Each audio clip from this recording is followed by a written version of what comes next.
सध्या लोहगड किल्ल्यावर म्हणजे पुण्यामध्ये घडलेली जी घटना आहे ती अत्यंत दुर्दयनीय आहे.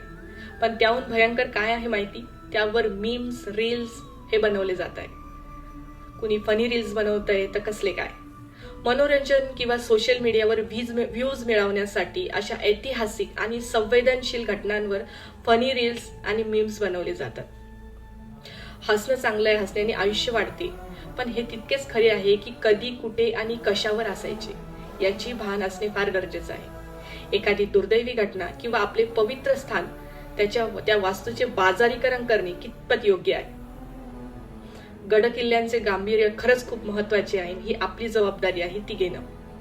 सोबतच ही जी घटना घडली आहे तर अशा नात्यांपासून खरंच दूर राहा, जी नाती केवळ फक्त वरवरची असतात.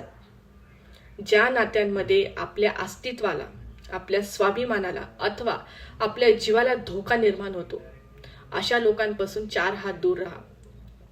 ती नाती वेळीतच दूर केलेली त्यातच शहाणपणा आहे.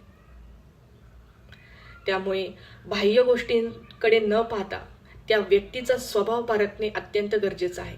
कारण की त्या व्यक्तीचा हेतू काय आहे हे जर योग्यच कळालं तर अशा नात्यांपासून आपण लवकरच सावधान राहू. आणि हे फक्त हे सामाजिक साठी घडलेलं एक उदाहरण नाही, तर आपल्या दैनंदिन आयुष्यामध्ये असे नाते आहेत ते फक्त आपल्या देखाव्यासाठी आपल्या आसपास असतात आणि मुळात त्यांचा हेतू हा वेगळा, वाईट असतो. त्यामुळे तो हेतू ओळखणं फार गरजेचं आहे.